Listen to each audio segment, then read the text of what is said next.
এই ব্যস্ত দুনিয়ায় একটা ছোট্ট শহর ছিল বলতে গেলে। ব্যস্ততার দিক দিয়ে সেটাও কম ছিল না। সব সময় সুদ সাত করতেই আছে। দিনে দিনে দুর্ঘটনার হার বেড়েই যাচ্ছে, যার অন্যতম কারণ হচ্ছে অসাবধানতায় গাড়ি চালানো। একটা কথা না বললেই নয়, আজকের দিনে ছেলের বাবারা ছেলেদের বিপদের মুখে ঠেলে দিচ্ছে। পর্যাপ্ত পরিমাণে বয়স না হতেই হাতে তুলে দেয় সেই দামি মোটর সাইকেল। আচ্ছা যাক, ওসব কথা এখন থাক। আমরা সোজাসাপটা গল্পের দিকে যাই। তো সেই ছোট্ট এক ব্যস্ত শহরে যে যার কাজ নিয়ে ব্যস্ত। কেউ রোজগারের উদ্দেশ্যে ব্যস্ত, কেউ আড্ডা দেওয়ার উদ্দেশ্যে ব্যস্ত, আর কেউ প্রেম করতে। এরই মধ্যে একজন ব্যস্ত ছিল পুরানো একটা ভ্যান গাড়ি, যাতে সুন্দর করে সাজানো আছে ফুচকার সব জিনিসপত্র। ফুচকার নাম শুনতেই প্রায় সবারই জিভে জল চলে আসে। আর সেটা যদি মেয়ে হয় তাহলে তো কথাই নাই। এর মধ্যেও তার কোনো ব্যতিক্রম হলো না। ফুচকার ভ্যান গাড়ি দেখে রাস্তার এক মেয়ের নজর পড়ে গেল, আর ধীরে ধীরে এদিকে আসতে লাগলো। আর হ্যাঁ, সেই ফুচকাওয়ালা ছেলেটার কেউ না, আমি নিজেই। আমার নাম নিলয়। আপাতত এইটুকুই যথেষ্ট। সকালে ঘুম থেকে উঠেই বিজনেস নিয়ে বেরিয়ে পড়েছি। রাস্তায় এত জ্যাম যে ঠিকমতো এগোতেও পারছি না। এক ধাপ সামনে গেলে দুই ধাপ পিছনে আসতে হচ্ছে। এমন পরিস্থিতিতে সবারই মাথা গরম হয়ে যায়। আমার তো একদম 100-এ 100। একটু পর সামনে ফাঁকা হলো। আমার সামনে করা গাড়িটা চলে গেল। সামনে ফাঁকা পেয়ে আমি কেবল টান দিব, তখনই হুট করে কে যেন আমার গাড়ির সামনে এসে দাঁড়িয়ে পড়ল। মেজাজটা একদম সেই লেভেলের হিট হলো। অনেকক্ষণ পর একটু ফাঁকা পেয়েছি। আবার তার মধ্যে এই দ্বিতীয় ঝামেলা কোত্থেকে সামনে এসে হাজির হলো। চোখ তুলে তাকাতেই দেখি একটা মেয়ে, হাতে কলেজের বই খাতা, কলমটা আঙুলের ফাঁকে। অটোমেটিক আমার মন শান্ত হলো। আমি কিছু বলতে যাওয়ার আগেই মেয়েটা আমায় বলল, উফ ফুচকা, আমায় কয়টা দেন তো ফুচকা। এই যে ম্যাডাম, এখানে ফুচকা দেওয়া যাবে না।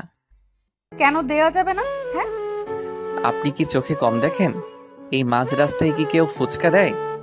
উফ সরি, ফুচকা আমার এত প্রিয় যে দেখলেই পাগল হয়ে যায়। তাই তো মরবেন। কিছু বললেন?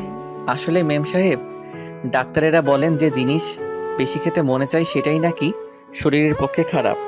তাই বলছি। বাহ, আপনি ডাক্তার নাকি? আরে না, কি যে বলেন না ম্যাডাম। যেভাবে বড় বড় নেকচার দিচ্ছেন তো, তাই বললাম আর কি। ছোট ছোট ছুটছাট কথা বলতে বলতে রাস্তার পাশে চলে আসলাম, আর এক জায়গায় ভ্যান দাঁড় করিয়ে ফুচকা সাজাতে লাগলাম। এক প্লেট ফুচকা তৈরি করে মেয়েটার হাতে দিলাম। মেয়েটা হাতে নিয়েই খেতে শুরু করে দিল। আমি তাকিয়ে থেকে মনে মনে ভাবছিলাম, এই জিনিসটা মেয়েদের এত পছন্দ কেন বুঝি না। ধুর বাপু, এসব জেনে আমার কি? ওরা বেশি বেশি খেলেই তো আমার লাভ। আমার দেরি হয়ে যাচ্ছে। আরে আপনি চলে যাচ্ছেন নাকি? না, এখানে সংসার করব। আরে আজব তো, আপনি এমন করে কথা বলছেন কেন? তো কেমনে বলবো? হ্যাঁ, মানে? রাস্তার মাঝখানে এসে আমার পথ আটকালেন, তারপর রাস্তার পাশে আনলেন। এবার কি বাসায় নেওয়ার চিন্তা ভাবনা আছে নাকি? এক্সকিউজ মি, আপনি একটু বেশি বলছেন কিন্তু। কই বেশি বললাম? আপনার দেখে মনে হচ্ছে আপনি ফুচকাওয়ালা নন, জমিদার একটা। যত সব। না না, মানে আমি গেলাম। আপনার সাথে কথা বলতে গেলে আমার কলেজের টাইম চলে গেছে। ধুরু। এই কথা বলে মেয়েটা তাড়াহুড়ো করে সামনের দিকে এগোতে লাগলো। আমিও আর দাঁড়িয়ে না থেকে আমার উড়োজাহাজ নিয়ে সামনে এগোতে লাগলাম। মনে মনে ভাবলাম, মেয়েটা দেখতে বেশ সুন্দরী, তবে একটু ঝগড়াটে, কিন্তু খুব ভালো। নিজে নিজেই শরম পেলাম, আর মুচকি হেসে আবার কাজে মন দিলাম। ভ্যান গাড়ি পায়ে চালিয়ে যাচ্ছি। কোথায় যাব ঠিক বুঝতে পারছি না। যেতে যেতে দেখলাম সামনে একটা বিশাল কলেজ। আমি আর সামনে না এগিয়ে কলেজের গেটের সামনে দাঁড়িয়ে পড়লাম। দাঁড়িয়ে দাঁড়িয়ে আসবাবপত্রগুলো সাজাতে লাগলাম। তখনই বেল বেজে উঠল। বুঝলাম যে ক্লাস শুরু হলো। আমি আমার কাজ করেই গেলাম। কিছুক্ষণ পর একটা ক্লাস শেষ হলো। আমি রেডি হয়ে থাকলাম। সামনে তাকাতেই দেখি কয়েকটা মেয়ে আমার দিকে আসছে। এসে আমায় বলল ফুচকা দিতে। আমি ফুচকা সাজাতে লাগলাম। তখন মেয়েদের মধ্যেই কথোপকথন চলছিল। তার মধ্যে একজনের নাম ছিল মিম। তাদের কথা বলার মধ্যেই জানতে পারি। তখন আমি মিমকে জিজ্ঞেস করলাম, আফামনি, এই কলেজের নাম কি গো? এই কলেজের নাম হলো। খুব নাম করা কলেজ, তাই না? জি। তখন তার বান্ধবীরা বলল ক্লাসের নাকি সময় হয়ে গেছে। তখন মিম বলল, ভাইয়া থাকেন, ক্লাসের সময় হয়ে গেছে। আর ওখানে নীলা একাই বসে আছে। আইসা। আপনি তো এখানেই আছেন তাই না? জি হ্যাঁ। আমার এক বান্ধবী আছে, ফুচকার জন্য একদম পাগল। এবার ওকে সাথে করে আনবনি। জি, এসব কথা বলে মিম চলে গেল। তখন কলেজের আরো ছাত্রছাত্রী এসে জমা হলো। আমি সবাইকে ফুসকা দিতে লাগলাম। এরকম করে কিছুক্ষণ কাটানোর পর আমি একটু আরাম নেবার জন্য বসতে যাচ্ছিলাম। ঠিক এমন সময় আমার দুটি চোখ সামনে চলে গেল। চোখ সামনে যেতেই তো আমি থমকে গেলাম। বসার কথা ভুলে আমি দাঁড়িয়ে গেলাম। আরে, আমি এটা কি দেখতেছি? এটা তো সেই মেয়ে যাকে রাস্তায় ফুসকা দিচ্ছিলাম। কিন্তু সে এখানে কেন? তাহলে কি এটাই কি তার কলেজ? আমায় দেখলে তো আচ্ছা মতো শুরু করবে। আমি আর ওসব কিছু না ভেবে নিজের কাজে মন দিলাম আর টেরা চোখে একটু একটু করে তার দিকে তাকাচ্ছিলাম।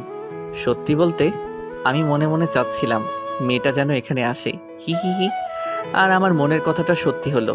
ওর পাশে তাকিয়ে দেখি মিম। তার মানে মিম আর নীলা এখানে আসবে। হুম, আমার তো মন চাচ্ছে লুঙ্গি ড্যান্স দিব। না থাক, আজ না। নিজেকে সামলিয়ে সোজা হয়ে দাঁড়িয়ে থাকলাম আর নিচের দিকে তাকিয়ে রইলাম। তখন মিম বলল, এই যে ভাইয়া। আমি মুখ তুলতেই তো মেয়েটা অবাক হলো আর আমার দিকে রাগী লুকে তাকিয়ে রইল। আরে আপনি? কি রে, তুই কি ওকে চিনিস? চিনি না, চিনি না। আমি তো অবাক, এত বড় মিথ্যা কথা কেমনে বলে? আমি তো তাকে চিনি আর সেও আমায় চিনে। ও, এর নাম নিলয়। ও হ্যালো, আমার নাম। নীলা? আপনি জানলেন কেমনে? আমি বলছি। ও, আমাদের এক প্লেট দেন তো। আমি এক প্লেট ফুচকা সাজাতে লাগলাম আর একটু একটু করে নীলার দিকে তাকাচ্ছি। কখনো কখনো তার সাথে চোখে চোখ পড়ে যাচ্ছিল, কিন্তু আমি তাকে বুঝতে দিচ্ছিলাম না। তারপর প্লেট সাজিয়ে তাদের সামনে এগিয়ে দিলাম। একে একে খেতে লাগলো। আমায়ও খেতে বললো, কিন্তু আমি খাই না বলে দিলাম। তখন আর কেউ কিছু বলল না তাদের মনে। তারা খেতে লাগলো আর আমি নীলার দিকে তাকিয়ে রইলাম।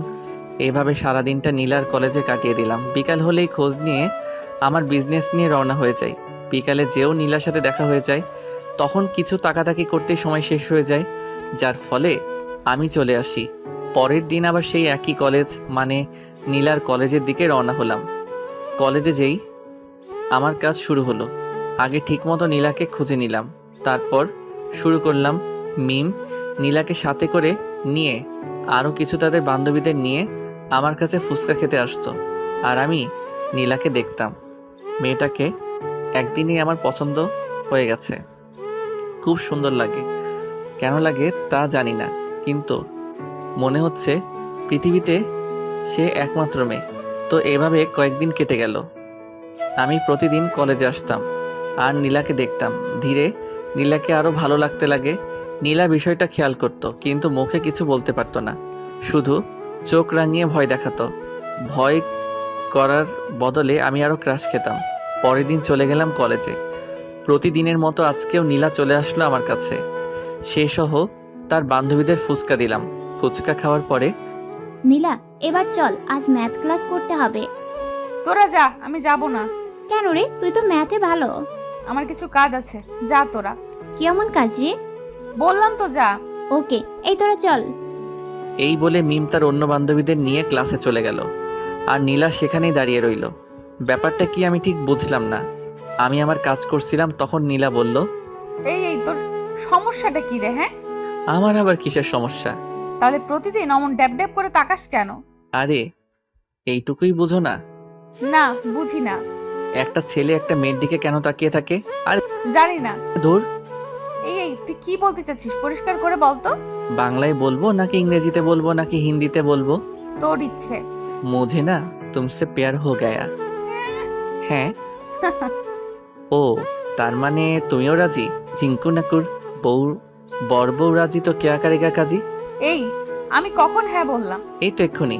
দেখ, এসব ফাউল চিন্তা ভাবনা মাথা থেকে বাদ দে। কোনটা ফাউল? আমি তোমায় ভালোবাসি, এটাই সত্যি। দেখ, নিজের লিমিটের মধ্যে থাক, লিমিট ক্রস করিস না। তাই তো করছি। লেখাপড়া লও জানে না, সারাদিন ফুচকা বিক্রি করে খায়, থাকার মতো কোনো জায়গাও আছে কিনা সন্দেহ, আর আইসে আমার সাথে প্রেম করতে। তুমি সত্যি বলেছো, আমি লেখাপড়া জানি না। তো লিমিটের মধ্যেই থাক। কিন্তু আমি একটু একটু ইংরেজি আর হিন্দি পারি। এটা এখানকার ছোট বাচ্চারাও পারে। হুম। শোন, রাস্তার ফুচকাওয়ালা হয়ে সাততলার চাঁদে হাত দিতে চাস না। চাঁদ? আজকাল তো সাততলায় চাঁদ দেখা যায় না, দেখা যায় শুধু ময়দা সুন্দরী। কি বললি? ও, না মানে তুমি ছাড়া, তুমি তো আমার আলোর ঘরের আধার। মনে হয় উল্টো বলে ফেলছি। অশিক্ষিত মূর্খ। আমায় মূর্খ বলবেন না। হ্যাঁ, আমি একজন বিশাল বড় টিচার। ওমা, তাই নাকি? তা কোন কলেজে? সব কলেজের। কবে থেকে? ছোটবেলা আমার মা বলতো আমি নাকি বড় হয়ে অনেক বড় টিচার হব, আর সেদিন থেকে আমি টিচার। আমি ভাবছিলাম তুই শুধু মূর্খ, কিন্তু এখন দেখছি তুই পাগলও বটে।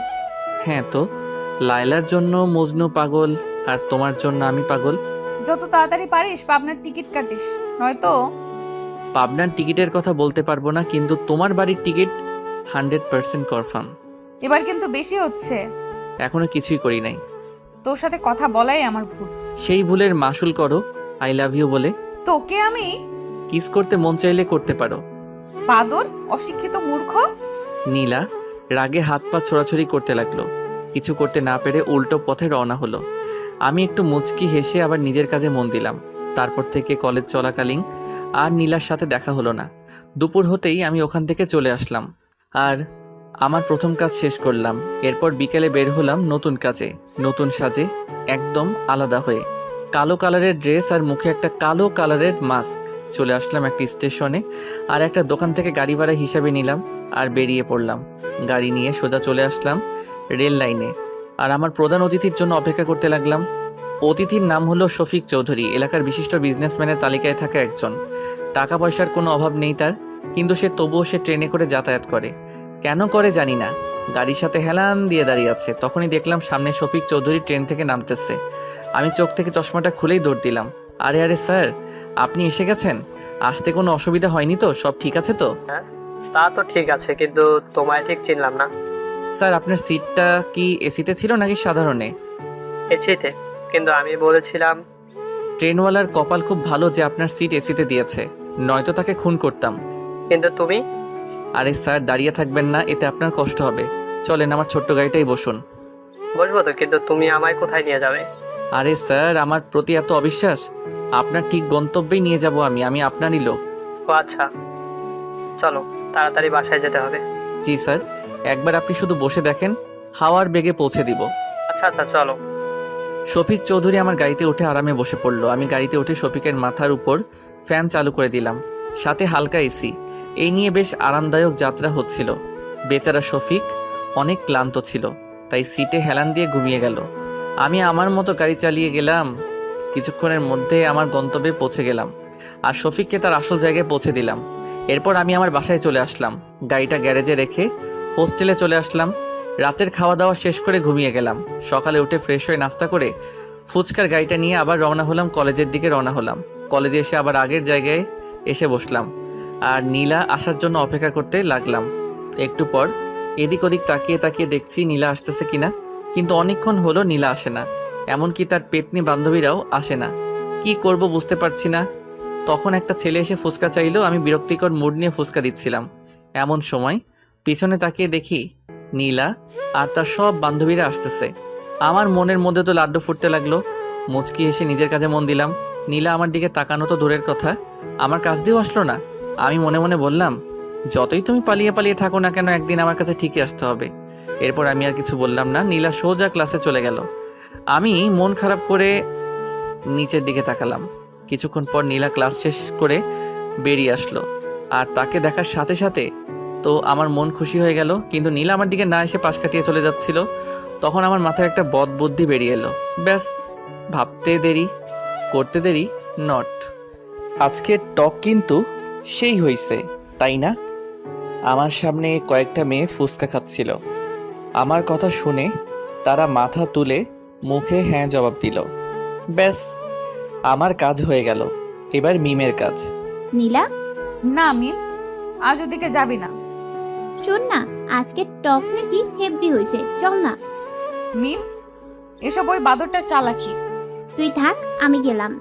আরে আরে শোন, আচ্ছা চল, আমিও যাব।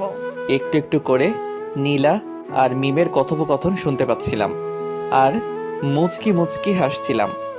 এরপর দেখলাম মিম আর নীলা এদিকেই আসছে। ভাইয়া কি অবস্থা? আমার অবস্থা সবসময় ঝাক্কাস। তা তোমার এই বান্ধবীর কি অবস্থা? কার? এর অবস্থার কথা আর বললেন না। কি বলো? আমার ম্যাডামের কি হলো? মনে হয় কেউ স্যাকা দিচ্ছে। মিম, তুই চুপ করবি? তা ম্যাডাম, আজকে উল্টা পথে হাঁটছিলেন কেন? আপনাকে বলতে হবে নাকি? কিরে নীলা, কালকে তো নিলয় ভাইয়ার সাথে খুব সুন্দর কথা বলছিলি, কিন্তু আজ আবার কি হলো? কারণ আছে তাই। কি কারণ? আরে মিম, তোমার বান্ধবীকে কালকে প্রপোজ করছি, তাই এখনো টেনশনে আছে। ও মা, তাই নাকি? নীলা ট্রিট দে। ওই মিম, চুপ করবি? আরে শোনেন, আপনি আপনার রাস্তায় থাকবেন আর আমি আমার রাস্তায়। তা তো হবে না। আমি এখন তোমায় ভালোবাসি, তোমায় ছাড়া বাঁচবো না। চুপ। আর একবার এসব কথা বলবেন না। একবার কেন, 1000 বার বলবো। I love you. Idiot. Mim চল। আরে নীলা, ভাইয়ার প্রপোজাল অ্যাকসেপ্ট কর। তুই যাবি? ও হ্যালো ম্যাডাম, তুমি আমার থেকে যতই দূরে থাকো না কেন, একদিন না একদিন ঠিকই আমায় ভালোবাসবেন। এই ফকিরের বাচ্চা ফকির, রাস্তায় রাস্তায় ফুচকা বিক্রি করিস, ফুটপাতের পারে থাকিস, আর আমার সাথে প্রেম করার স্বপ্ন দেখিস? তুমি কি জানো না মনু, ভালোবাসতে মন লাগে, ধন নয়। চুপ কর ফকির। তোদের মতো ফকিরের মুখে এসব মানায় না। কি ভেবেছিস বড়লোকের মেয়েকে বিয়ে করে একদিনে বড়লোক হবি? নো নো, আমি তো শুধু তোমায় পেতে চাই। আর একবার যদি বলেছিস তাহলে। নীলা আমায় থাপ্পড় মেরে আমার দিকে আঙুল তুলে কথাগুলো বলল। কলেজের সবাই আমাদের দিকে তাকিয়ে আছে। আমি মাথা নিচু করে নিলাম। নীলা ইচ্ছে মতো অনেক কিছু বলতে লাগলো। কিছু কিছু কথা আমার কলিজায় আঘাত করতে লাগলো। তবুও আমি কিছু না বলে পাথরের মতো দাঁড়িয়ে রইলাম। চোখ থেকে এক ফোঁটা পানি মাটিতে গড়িয়ে পড়ল। কি করব বুঝতে পারছি না, মাথা তুলে দাঁড়াতেও পারছি না। কোনো উপায় না পেয়ে ভ্যানটা নিয়ে ওখান থেকে চলে আসলাম। ভ্যান এনে ভ্যানের জায়গায় রাখলাম। এরপর প্রথম চ্যাপ্টার বাদ দিয়ে দ্বিতীয় চ্যাপ্টারে প্রবেশ করলাম। এমনিতেও বেলা গড়িয়ে দুপুর হয়ে গেছে, তাই সোজা সাপটা গোসল করার জন্য বেরিয়ে পড়লাম। নলকূপে যেয়ে পানি তুলে গোসল করলাম। এরপর প্যান্ট শার্ট পরে গ্যারেজে আসলাম। এসে পাশের হোটেলে দুপুরের খাবার খেয়ে নিলাম। এরপর নতুন এক গাড়ি নিয়ে বেরিয়ে পড়লাম। কিছু দূর আসতেই মুখে সেই ব্ল্যাক কালারের মাস্ক পরে নিলাম আর চোখে সানগ্লাস। তারপর সোজা আমার গন্তব্যে আসলাম। এক বিশাল কোম্পানির সামনে এসে গাড়ি ব্রেক করলাম আর গাড়ি থেকে নেমে সোজা ভিতরে আসতে লাগলাম। গার্ড এসে আমায় সার্চ করলো, এরপর ভিতরে পাঠিয়ে দিল। অবশ্য জিজ্ঞেস করছিল আমি কে। তখন আমি বলছি তোমার বসের ড্রাইভার। এরপরে আর আমায় আটকালো না। আমি বিনা বাধায় ভিতরে চলে আসলাম আর সোজা এমডির রুমে নক দিলাম। আসসালামু আলাইকুম সাহেব। ওয়ালাইকুম আসসালাম। কে আপনি? আগে আপনি কি আসলাম? তওবা তওবা, গুরুজনের নাম মুখে নিতে নেই। আরে সমস্যা নেই, আমি আসলাম। অনেক নাম শুনেছি আপনার। আপনি নিজের শরীর খাটিয়ে এত বড় হয়েছেন, আপনাকে দেখে আমার অনেক গর্ব হয়। অবশ্যই, আমার কর্মের ফল এসব। আপনি তো মহান সাহেব, একজন চাকর হয়ে আজ এত বড় কোম্পানির মালিক। কি কি কি কি বলছিস তুই? মানে সাহেব, আমি বলছিলাম আপনি তো আগে খুব গরিব ছিলেন, নিজের বুদ্ধি খাটিয়ে শ্রম দিয়ে এত বড় কোম্পানির মালিক হয়েছেন। কিন্তু তুই কেমনে জানলি? আরে সাহেব, আপনার মতো মহান মানুষের জীবনী সবাই জানে, সবাই আপনার থেকে কিছু শিখতে চায়। তাই নাকি? হ্যাঁ সাহেব, আপনার ড্রাইভার হতে পেরে আমিও খুব খুশি। ওহ, তার মানে তুই আমার ড্রাইভার? জি সাহেব, চলেন আপনার বাসায় পৌঁছে দিই। ম্যাডাম আপনায় তাড়াতাড়ি যেতে বলেছে, কি যেন সারপ্রাইজ দিবে। সামান্য 2 টাকার ড্রাইভার হয়ে আমার সামনে সানগ্লাস পরার সাহস হলো কি করে তোর? অপরাধ নিবেন না সাহেব, আসলে আমার চোখের সমস্যা, ডাক্তার বলেছে চশমা যেন না খুলি। ও আচ্ছা, আমি খুব ক্লান্ত, চলো। এরপর আমি আসলামের সাথে বাইরে চলে আসলাম আর আসলামকে গাড়িতে বসিয়ে দিয়ে আমি ড্রাইভ করতে লাগলাম। গ্লাসে দেখলাম আসলাম ফোন টিপতেছিল। আমি বললাম, আচ্ছা সাহেব, আপনি এত বড় লোক কি করে হলেন? কেন হঠাৎ এমন প্রশ্ন কেন? অপরাধ নিবেন না সাহেব, আসলে আপনি অনেক মহান মানুষ, তো তাই আপনার থেকে আমি কিছু শিখতে চাই। ওহ, আমি এত বড় লোক হয়েছি আমার পরিশ্রমে, অনেক পরিশ্রমের মাধ্যমে আজ আমি এখানে। ফকির থেকে বড় লোক? কি বললি তুই? না মানে সাহেব, আসলে বলছিলাম ফকির থেকে কি করে বড় লোক হলেন? তুই কি কানে কম শুনিস নাকি? বললামই তো। সাহেব, আমার কান একদম পরিষ্কার। আচ্ছা, আপনার লিডার তো ছিল, যার কথায় আপনি সবকিছু করতেন। এই এই, তুই কে রে? তুই এত কিছু কি করে জানিস? আর এত কিছু কেন? পরিচয় দিলে আপনি শুনতে পারবেন না, তাই থাক। এরপর আর কিছু বললাম না, সোজা গাড়ি চালাতে লাগলাম। অনেকগুলো পথ জার্নি করে অবশেষে এসে পৌঁছালাম আসলামের বাসার সামনে। আসলামকে ওখানে নামিয়ে দিয়ে আমি আমার গন্তব্যে রওনা দিলাম। আমার গন্তব্যে আসতে আসতে সন্ধ্যা হয়ে গেল।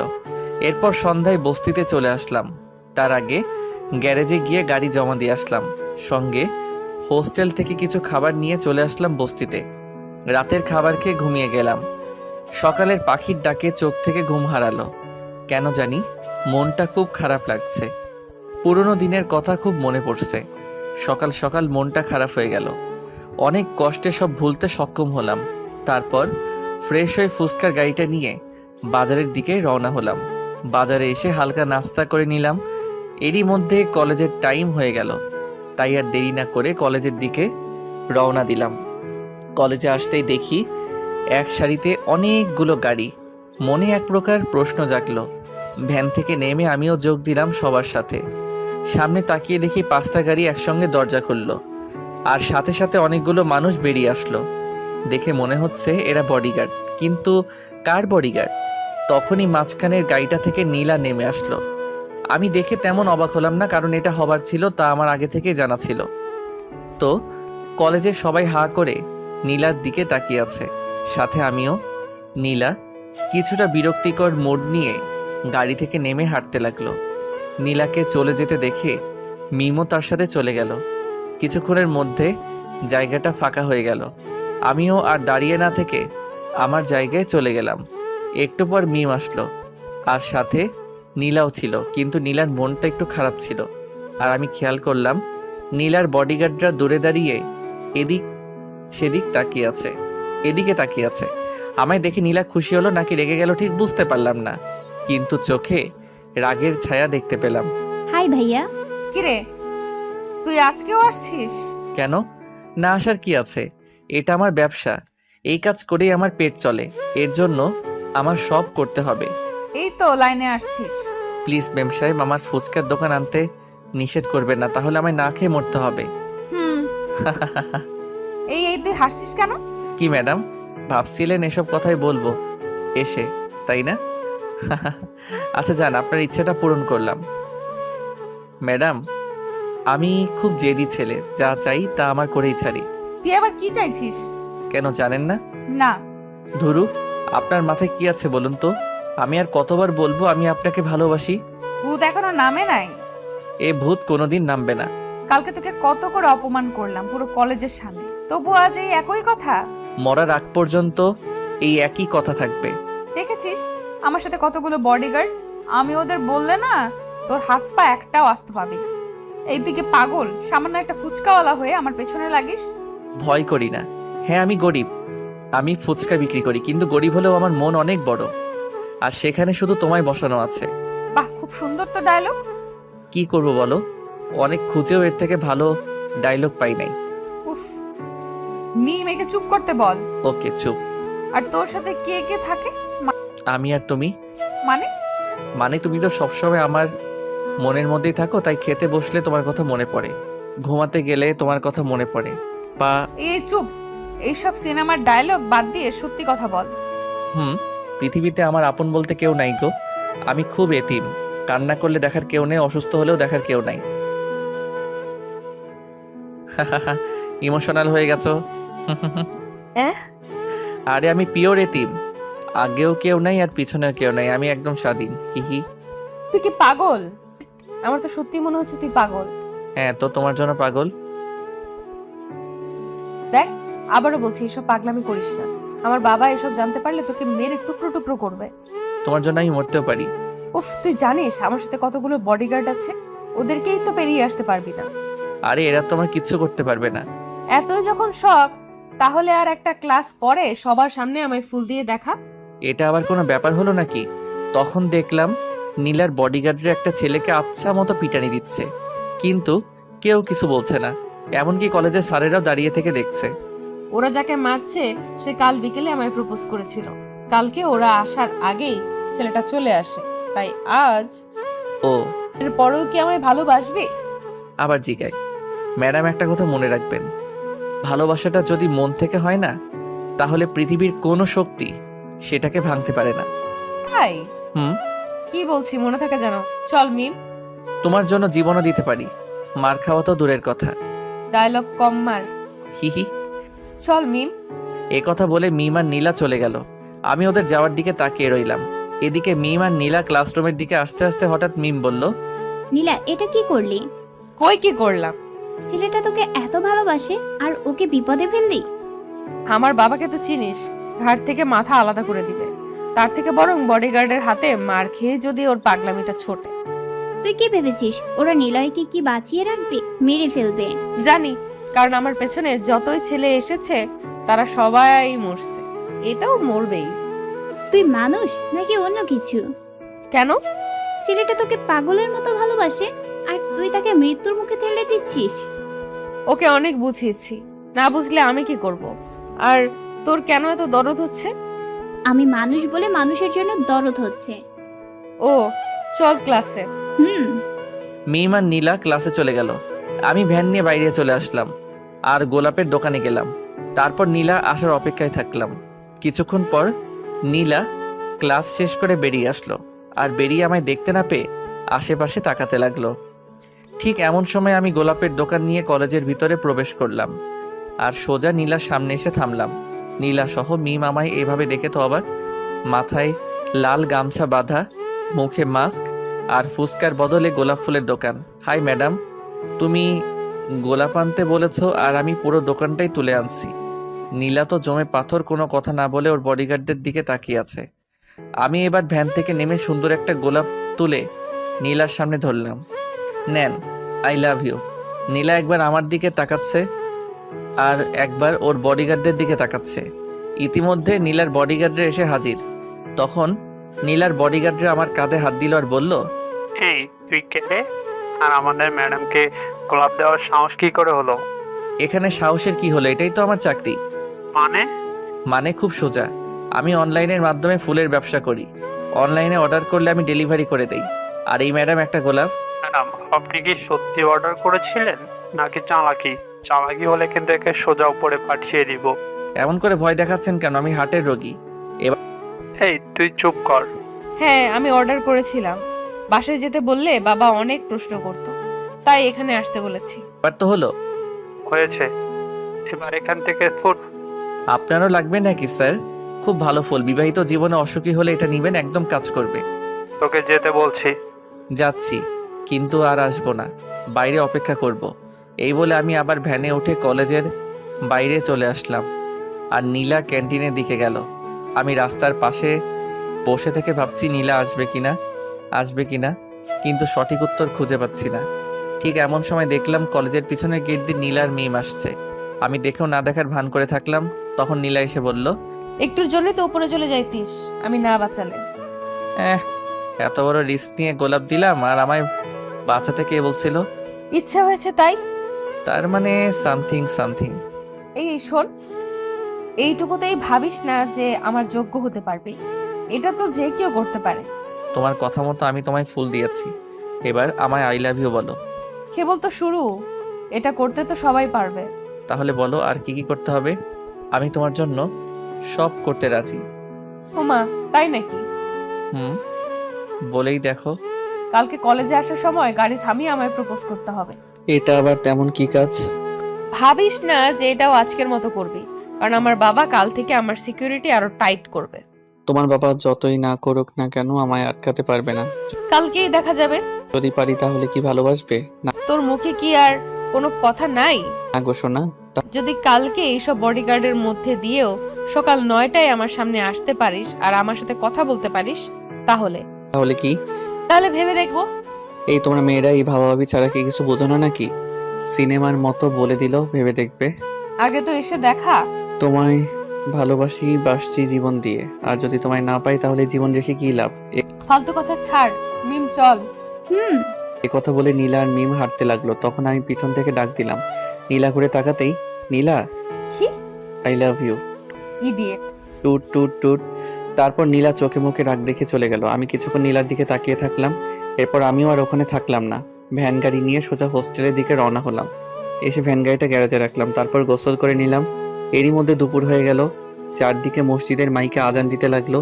আমি গোসল করে এসে খাটের উপর বসে পড়লাম আর ভাবলাম কি করে কালকে নীলার সাথে দেখা করব। শরীরটা খুব ক্লান্ত ছিল, তাই ভাবতে ভাবতে খাটের উপর শুয়ে গেলাম। এরপর নিজের অজান্তেই ঘুমিয়ে গেলাম। ঘুম ভাঙল ঠিক 4টার সময়। উঠে দেখি আমার ফোন বাজতেছে। ছোটখাটো একটা ভাঙনি মোবাইল ইউজ করি। খাটের উপর থেকে ফোনটা তুলে কানের কাছে ধরলাম। কয়েকটা কথা শুনে বুঝলাম হাসপাতাল থেকে কথা বলছে। আমি আর দেরি করলাম না, উঠে চোখে মুখে পানি দিয়ে সোজা হাসপাতালে চলে গেলাম। হাসপাতালে এসে দেখা সাক্ষাৎ করে চলে আসলাম। বাসায় আসতে সন্ধ্যা হয়ে গেল, তাই আজ আর কোথাও বের না হয়ে হোটেলে এসে কিছু খাবার খেলাম। কিছুটা প্যাকেটে করে নিয়ে আবার হাসপাতালে গেলাম। সেখানে রাত 9টা পর্যন্ত থাকলাম। এরপর হোস্টেলে এসে চোখে মুখে পানি দিয়ে ঘুমিয়ে গেলাম। সকালে উঠতেই মনে পড়ে গেল নীলার শর্তের কথা। সকাল সকাল মাথা হ্যাং হয়ে গেল, কি করব ভেবে পাচ্ছিলাম না। তবুও সাহস করে নীলার বাসার দিকে রওনা হলাম। আর কিছুক্ষণের মধ্যে নীলার বাসায় চলেও আসলাম। এখন বাজে সকাল 7টা, আর মাত্র 2 ঘন্টা 6 আছে।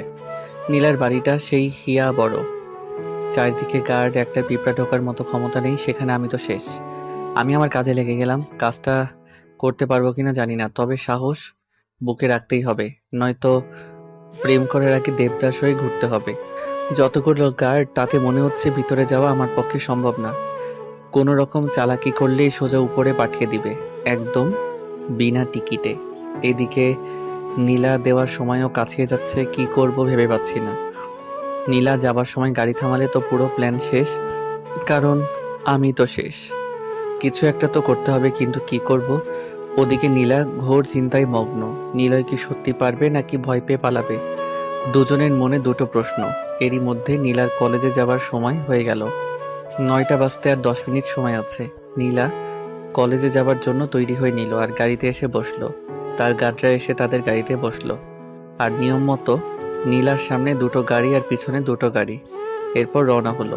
এদিকে নীলার মনে একটাই চিন্তা, সে এদিক ওদিক তাকাচ্ছে আর দেখছে নিলয় আসছে কিনা। নীলার দেওয়ার সময় ঠিক 9টা বাজতে 1 মিনিট বাকি।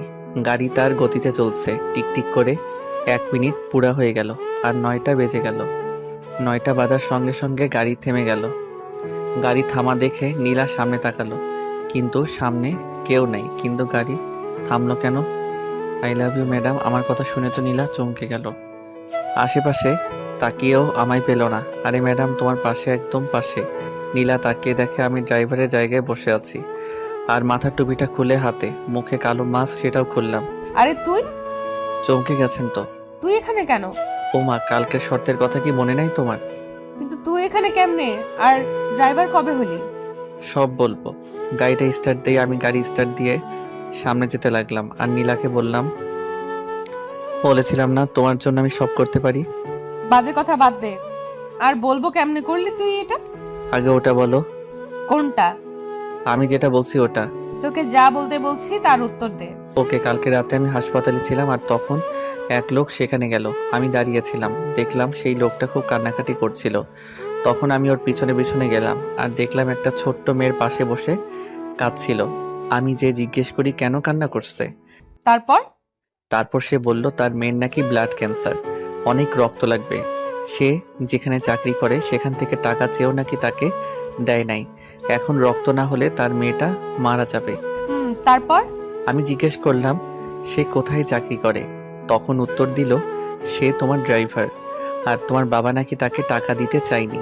তুমি বলো, এমন পরিস্থিতিতে যদি তাকে টাকা দিত তাহলে কি তোমার বাবা ফকির হয়ে যেত? না। এরপর আমি তাকে জিজ্ঞেস করি তার মেয়ের ব্লাড গ্রুপ কি। তখন বলে ও পজিটিভ, যা আমার সাথে মিলছিল, তাই আমি তার মেয়েকে রক্ত দিয়ে সাহায্য করি। এর জন্য তার চাকরি তোকে দিয়ে দিল? না, সে কান্না করতে করতে বলল তার স্ত্রী মারা গেছে কয়েক মাস হলো। এখন মেয়েটার যত্ন নেওয়ার মতো কেউ নাই, সেও নাকি সারাদিন তোমাদের বাসায় কাটায়। করিম চাচা। তখন আমি তাকে বলি, এই চাকরিটা আমায় দেন, আর আপনি একটা দোকান করেন, সারাদিন মেয়েকে নিয়ে দোকান চালাবেন, মেয়ের যত্ন নিতে পারবেন, তো ও তার মানে তুই চান্সের পার্টি? তোমার জন্য সব করতে পারি। চুপ কর আর গাড়ি চালা। আচ্ছা ম্যাডাম, একটা কথা বলেন তো, কি? তোমার বাবা হঠাৎ এত গার্ডের তোমার পিছনে কেন লাগলো? জানি শহরে নাকি খুন খারাপি নাকি বেরিয়েই যাচ্ছে, তাই আমার বাবা আমায় নিয়ে চিন্তা করে, সেই জন্য আমার সাথে এত বডিগার্ড লাগিয়েছে। কিন্তু খুনের সাথে তোমাদের সম্পর্ক কি? 2 দিনে 2টো খুন হয়েছে। প্রথম দিনে শফিক, এখানকার স্থানীয় চেয়ারম্যান, আর দ্বিতীয় দিনে আসলাম, এই শহরের দ্বিতীয় বিজনেসম্যান। 1 নম্বরে আমার বাবা, তাই আমার বাবার সন্দেহ এবার আমাদের উপর নাকি টার্গেট। ও এবার বুঝলাম, ছোটবেলা আম্মু বলতো যত বেশি বড়লোক হবি, যত টাকা হবে, তত শত্রু হবে, তত ভয় হবে। আমার বাবার অনেক শত্রু। ভালো মানুষের শত্রু এমনিতেই হয়, আবার তো বড় লোক। বড় লোকেরা কখনো ভালো হয় না, তারা গরিবের রক্ত চুষে খায়। কিছু কিছু, কিন্তু আমার বাবা খুব ভালো। পৃথিবীতে সব থেকে ভালো মানুষ আমার বাবা। কনফিডেন্স থাকা ভালো, কিন্তু এত নয়। তুই বক বক থামাবি? গাড়ি চালা। আমি তোমার 2টা শর্ত পূরণ করলাম, এবার তো আমায় ভালোবাসবে? শোন, কানের কাছে বক বক করবি না। কালকে বলেছিলাম ভেবে দেখবো, এখন শর্ত পূরণ করতে পারছিস? আমি ভেবে দেখবো। পৃথিবীতে সব থেকে ভয়ঙ্কর প্রাণী হলো মেয়ে। এবার চুপচাপ গাড়ি চালা। আমি আর কিছু বললাম না, গাড়ি নিয়ে সোজা কলেজের গেট দিয়ে প্রবেশ করলাম, আর গাড়ি থামিয়ে মাথায় টুপিটা দিয়ে নেমে আসলাম। এসে নীলার নামের জন্য এই পাশের গেট খুলে দিলাম। নীলা নেমে গেল আর সোজা ক্লাসের দিকে রওনা হলো। আমি ভাবলাম একবার পিছনে তাকা, কিন্তু তাকালো না। এবার আমি গাড়ি পার্ক করে এসে ক্যান্টিনে বসলাম। দেখতে দেখতে নীলার সবকটা ক্লাস শেষ হলো। এবার সে বেরিয়ে আসলো, সাথে মিমো ছিল। আমি যেতেই, এবার ভাইয়া বলবো নাকি দুলা ভাই? যা মন চায়। দুলা ভাই কেন? কেন মানে, তুই ওকে শর্ত দিছিলি, ও শর্ত পূরণ করেছে, এখন তুই ওর অর্ধেক বউ। মিম, একদম বাজে কথা বলবি না। আমি তো তখন বলি নাই যে বউ হব, আমি বলছি ভেবে দেখবো। ওই তার মানেই তাই। মাথা, চল বাসায় যাব। চল না আজ কোথাও ঘুরতে যাই। গেলে মন্দ হয় না। আচ্ছা চল। এরপর নীলা আর মিম গাড়িতে উঠে বসলো, আর আমি গাড়ি স্টার্ট দিলাম। সামনে পিছনে আগের মতোই বডিগার্ড।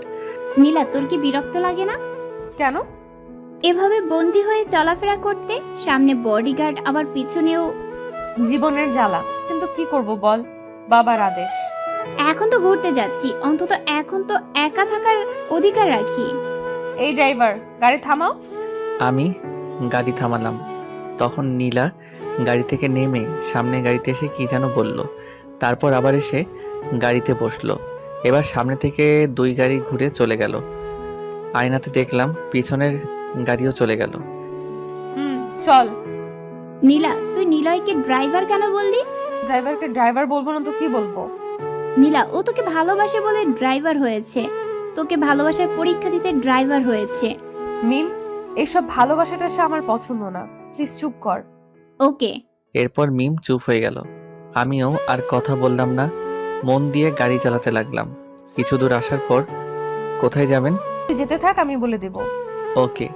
এরপর নীলার কথা মতো যেতে লাগলাম। অবশেষে থামতে বলল, আমি গাড়ি থামিয়ে দিলাম। তখন সামনে তাকিয়ে দেখে তো অবাক, হাসপাতালের ওই লোকটা, মানে করিম চাচা। আমি ওর বাড়ি চিনতাম না তো। নীলা নিচ থেকে আসলো, মানে আমার ম্যাডামের থেকে অনেক দয়া।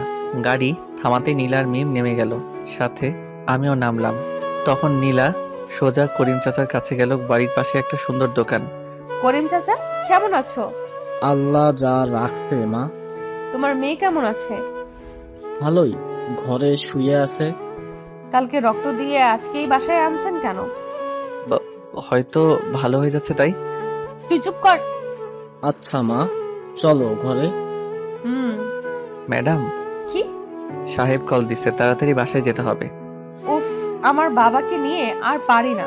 করিম চাচা আজকে থাক, অন্যদিন আসবো। আচ্ছা মা। যাকে একটুর জন্য বাঁচলাম, ভিতরে গেলে সব বুঝে যেত। যাই হোক, এখন নীলাকে নিয়ে তাড়াতাড়ি এখান থেকে যেতে হবে। তাই আর দেরি না করে নীলা আর মিমকে নিয়ে রওনা হলাম। মিমের বাসার কাছে আসতেই মিম থামতে বলল। আমি গাড়ি থামালে মিম নীলাকে বিদায় জানিয়ে চলে গেল।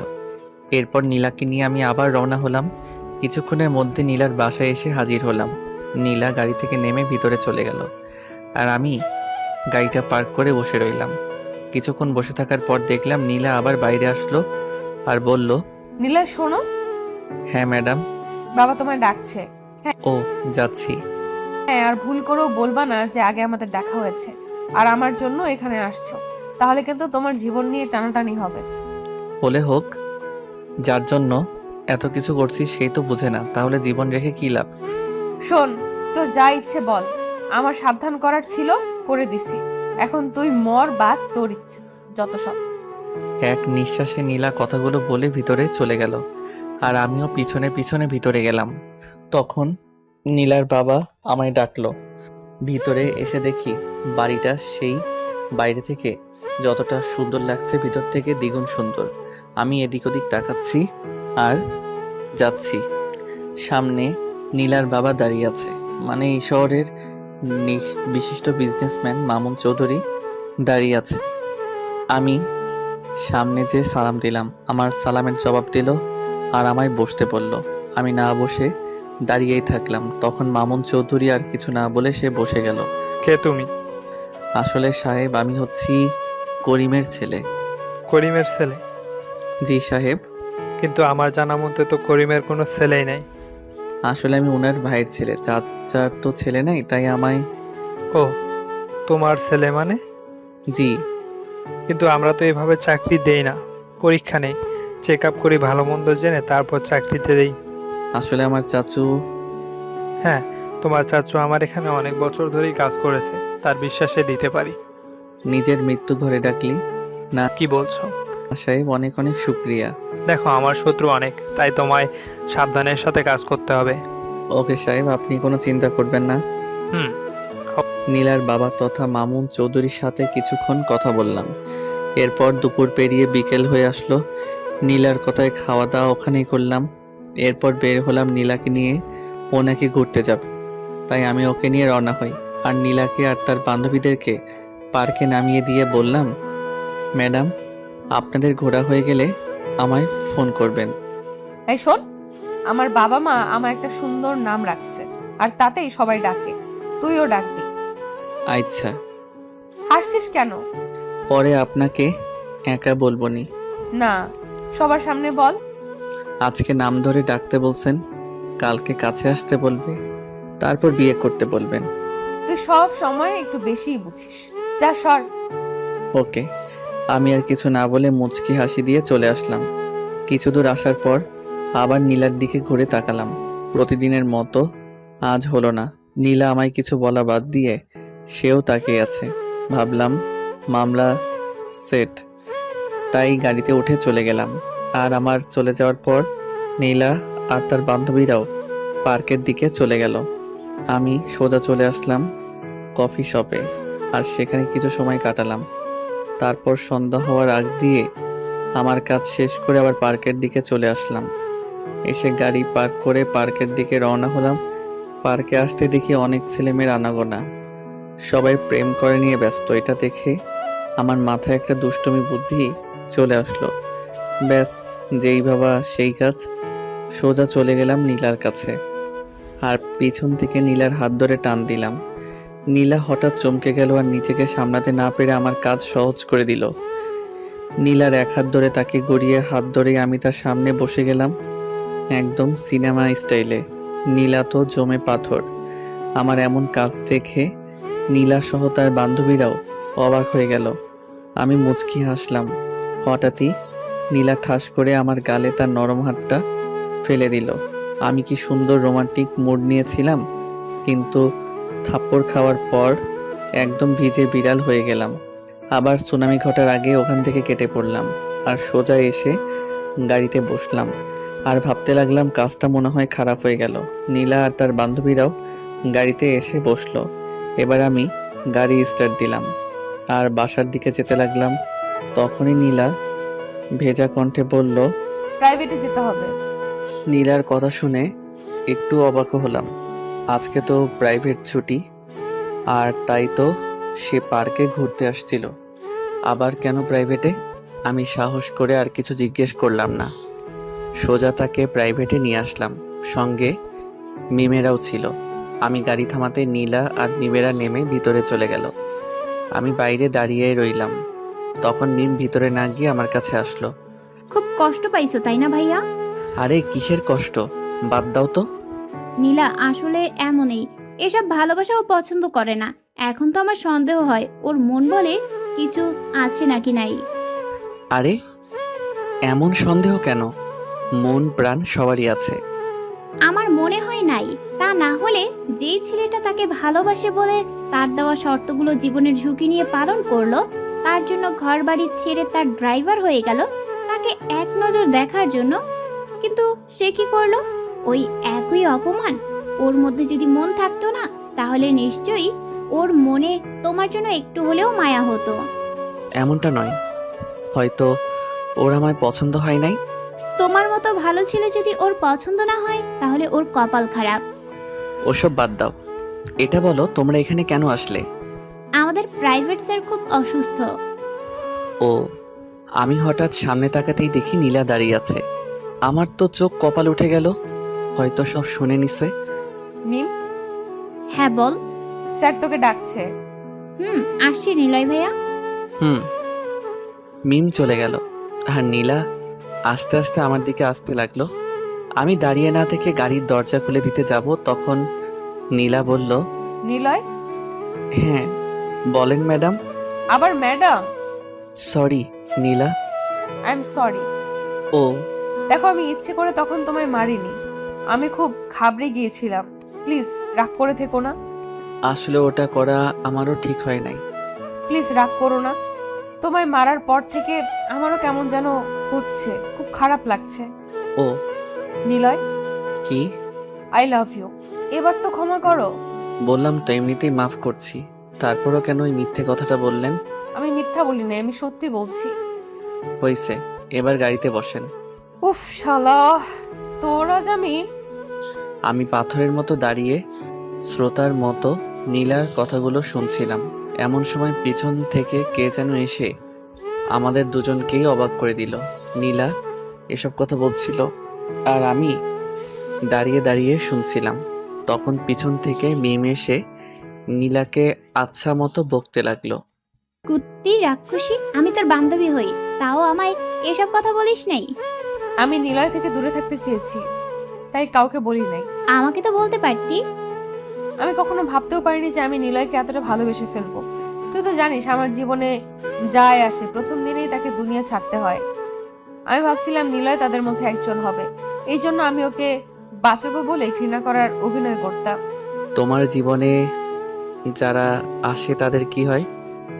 আর কয়জন আসছে তোমার জীবনে? তুমি ভুল বুঝছো। আমার পেছনে যারা লেগেছে, যারা আমায় পছন্দ করে, প্রপোজ করেছে, তারাই দুনিয়া ছেড়ে গেছে, অথবা আজ তারা ঘরে বন্দি হয়ে আছে। কেন? কারণ আমার বাবা চায় না যে আমার পেছনে কেউ লাগুক আর আমায় কেউ ভালোবাসুক। আমার বাবার অনেক টাকা, তাই সে কাউকে ভয় করে না, নিজের ইচ্ছে মতো চলে। ও, জানি না তোমার কি হবে। আজ পর্যন্ত কাউকে আমি এতটা ভালোবাসি নাই যতটা তোমায় বাসছি। আমার কিচ্ছু হবে না, তুমি কোনো চিন্তা করো না। প্লিজ তুমি এখান থেকে চলে যাও। আমি তো যাবার জন্য তোমার কাছে আসি নাই। এবার দেখো আমার খেলা। মানে তোমার বাবা নিজেই তোমার আর আমার বিয়ে দিবে। এটা কখনো সম্ভব নয়। কোনো কাজই সম্ভব হয় না, সম্ভব করে নিতে হয়। আমার খুব ভয় করে। তোর বাদ দাও, চলো। তারপর নীলাকে আর মিমকে নিয়ে সেখান থেকে সোজা বাসায় চলে আসলাম। আগে মিমকে তার বাসায় নামিয়ে দিলাম। নীলার বাসায় এসে গাড়ি পার্ক করে বের হতেই নীলার বাবার ডাক পড়ল। আমি চলে আসলাম ভিতরে। এসে দেখি নীলা আর ওর বাবা মামুন চৌধুরী বসে আছে। জি সাহেব, আমায় কি ডাকলেন? খবর দেখো। টিভির দিকে তাকিয়ে দেখি ব্রেকিং নিউজ দিতেছে। আজকে নাকি কফি শপে জলিল শাহকে খুন করা হয়েছে। কে করছে তা এখনো পুলিশ জানতে পারে নাই, তবে তদন্ত চলছে। এটা আমার বিজনেস পার্টনার ছিল, একে বাস খুন করলো। শুধু একে নয়, আজকে একে নিয়ে মোট 7 জনকে খুন করা হলো। কিন্তু সাহেব, কারা করছে? জানি না কেন করছে তাও জানি না, তবে আমার মনে হচ্ছে এবার ওর টার্গেট আমি, কারণ আমরা মোট 8 জন ছিলাম আর আমি বাদে 7 জনকে মেরে ফেলেছে, এবার বাকি আমি। ও, এসব কথা তোমায় বলার কারণ হচ্ছে তুমি আমার মেয়েকে সেফ রাখবে, দরকার হলে আরো গার্ড বাড়িয়ে দিব। ঠিক আছে সাহেব, আমি সবসময় ম্যাডামের খেয়াল রাখবো। তারপরেও আরো কিছু কথা বলে তখনকার মতো বাদ দিলাম, আর মামুন চৌধুরী আমায় বলল তুমি যেন খাবার খেয়ে যাও। আমি কোনো কথা না বলে শুধু মাথা নাড়া দিলাম। তারপর যে যার কাজে চলে গেল। নীলা ঘরে গিয়ে পড়তে বসলো। আমি বাইরে চলে আসলাম। বাইরে এসে আবহাওয়া খেতে লাগলাম। পকেট থেকে ফোন বের করে কল দিলাম। বেশ কি সুন্দর আবহাওয়া, চারদিকে সুন্দর জায়গা, বসে থাকতে বেশ মজা পাচ্ছিলাম। ঠিক এমন সময় কে যেন আসলো আর মামুন সাহেবের নামে একটা গিফট দিয়ে চলে গেল। আমি মামুন সাহেবের কাছে গেলাম আর দেখলাম সেই গিফটটা সামনে নিয়ে বসে আছে। একটু পর খুলতে লাগলো। খুলতেই তো অবাক হয়ে গেল, সেখানে মোট 8 জনের ছবি আছে আর মামুন সাহেবের ছবিও আছে। মামুন সাহেবের ছবি বাদে বাকি 7 জনের ছবিতে লাল কালি দিয়ে ক্রস চিহ্ন দেওয়া আছে। এটা দেখে তো মামুন সাহেব শেষ। বুঝতে আর বাকি রইল না যে এবার ওর পালা। সঙ্গে সঙ্গে মামুন সাহেব উত্তেজিত হয়ে গেল আর খোঁজ নিতে বলল, এই গিফটকে দিয়ে গেল। আমি দাঁড়িয়ে শুধু দেখছিলাম, কারণ সেই গিফট পাঠানোর মালিক ছিলাম আমি। শখ লাগারই কথা। আমি যখন বাইরে যাই ঠিক তখন আমি ফোন বের করছিলাম আর আমার ঠিক করার লোককে ফোন করি। তারপর সে কথা মতো এসে গিফট দিয়ে চলে গেল। আর সেই লোকটা ছিল আশরাফ ভাইয়ের লোক, এই শহরের নাম্বার 1 গুন্ডা। এখন মামুন সাহেব সেই লোককে খুঁজতে ব্যস্ত হয়ে পড়বে, আর এদিকে আমি তার মেয়েকে আর একটু মজিয়ে দিব। মামুন বুদ্ধিমান হয়ে থাকলে গিফট দেওয়ার লোককে খুঁজে বের করবে, আর সেই লোক আশরাফের নাম বলবে, কারণ আমি ফোনে কথা বলার সময় আশরাফের পরিচয় দিয়েছিলাম। এরপর আশরাফ আর মামুনের মধ্যে শুরু হবে এক মহাযুদ্ধ।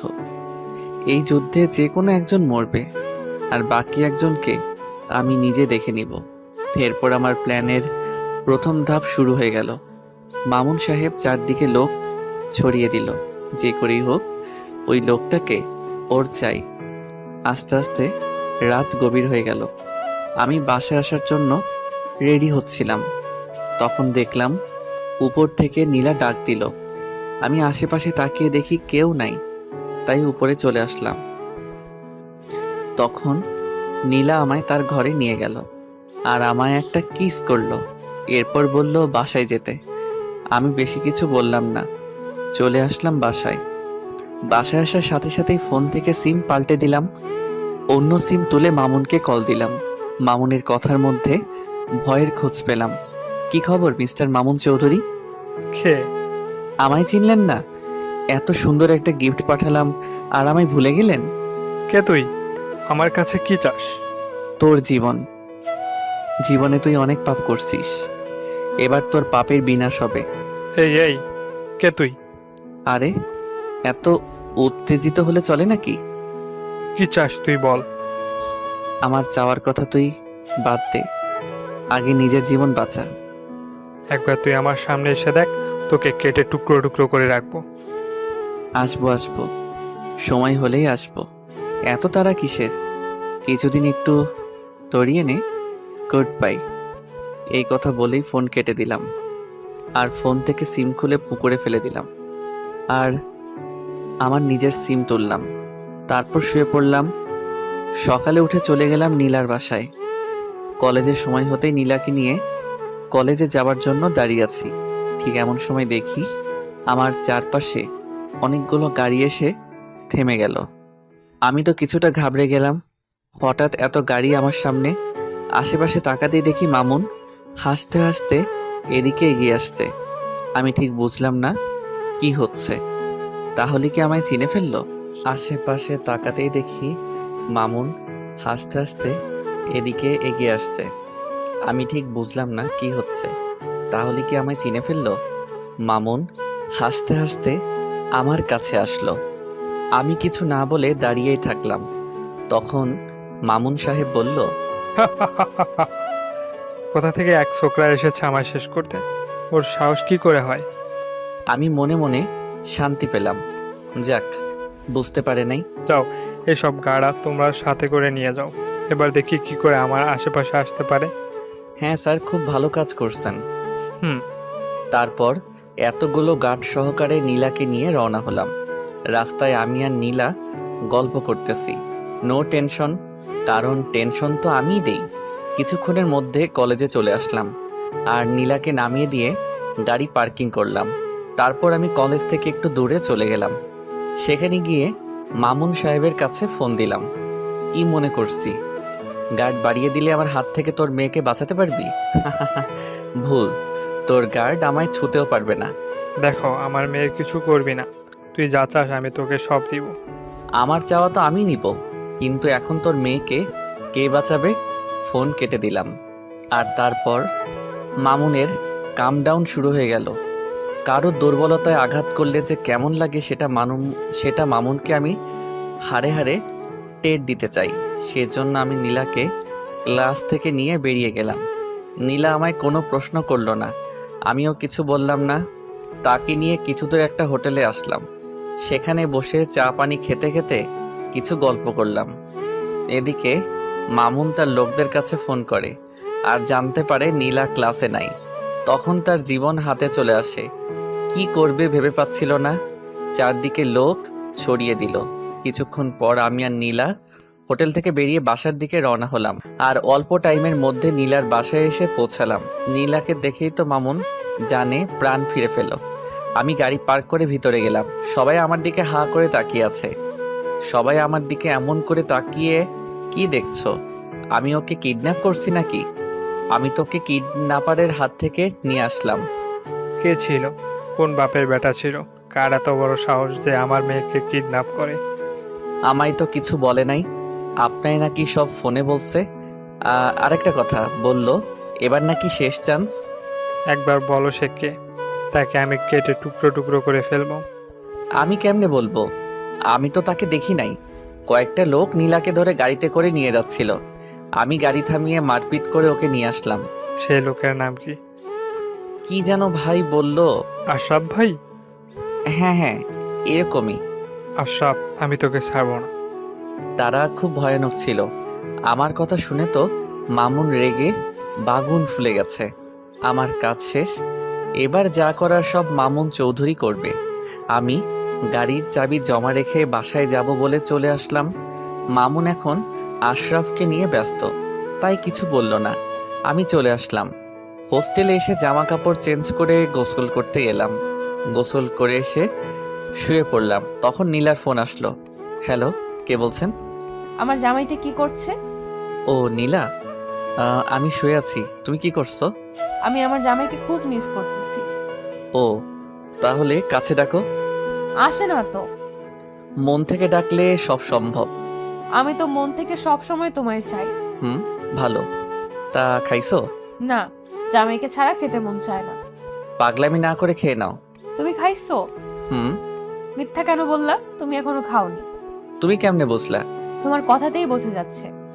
আচ্ছা খেয়ে নাও, আমিও খাচ্ছি। আর বিকেলে চলে এসো, প্রাইভেট আছে। হুম। এই কথা বলে ফোন কেটে দিলাম। তারপর উঠে গিয়ে খেয়ে আসলাম। এসে একটা ঘুম দিলাম। এক ঘুমে বিকেলে উঠে নীলার বাসায় চলে গেলাম আর গাড়ি বের করে দাঁড়িয়ে রইলাম। কিছুক্ষণ পর নীলা এসে বসলো। আমি গাড়ি স্টার্ট দিয়ে রওনা হলাম। তখন নীলা বলল, তুমি ভেতরে যাও নাই কেন? এমনিতেই। আমি তোমার আশায় দাঁড়িয়ে আছি। ও। তারপর কথা বলতে বলতে নীলার প্রাইভেটে চলে আসলাম। আমি নীলাকে নামিয়ে দিয়ে গাড়ি নিয়ে বের হলাম, কারণ এখন আমার সাথে কোনো গার্ড আসে নাই। মামুন সাহেব আমার উপর বিশ্বাস করে তার মেয়েকে আমার হাতে তুলে দিছে। সে তো আর জানে না তার সেই জম। আমি গাড়ি নিয়ে বের হলাম আর জানতে পারলাম মামুন সাহেব আশরাফের নামে কেস করছে। এটা শুনে তো আমি শেষ। আমি ভাবলাম কি আর হলো কি। খবর নিয়ে জানলাম মামুন নাকি এবার ইলেকশনে দাঁড়াবে, তাই কোনো রকম অন্যায় সে করবে না। এটা শুনে আমি আমার প্ল্যান বদলিয়ে দিলাম। তারপর সন্ধ্যা হওয়ার পর নীলাকে নিয়ে তার বাসায় নামিয়ে দিলাম। নীলা তো আমায় যেতেই দিবে না। আমি অনেক বাহানা করে চলে আসলাম। বাসায় এসে সময়ের অপেক্ষা করতে লাগলাম। নীলার বাসা থেকে আসার সময় কাউকে না জানিয়ে মামুন সাহেবের একটা শার্ট নিয়ে চলে আসলাম। আর সময় হতেই সেই শার্ট পরে আশরাফকে হামলা করলাম। জায়গা মতো আশরাফকে খতম করলাম। আর তখন আমি ইচ্ছে করেই শার্টে রক্ত ভরাই আর শার্টের এক টুকরো ছিঁড়ে আশরাফের হাতে লাগিয়ে দেই। এরপর আমি কিছু দূর আসার পর শার্ট খুলে ডাস্টবিনে ফেলে বাসায় চলে আসি। বাসায় এসে আরামের ঘুম দিলাম। সকালে উঠে ফ্রেশ হয়ে নিলাম। তারপর জানতে পারলাম মামুনকে পুলিশ অ্যারেস্ট করছে।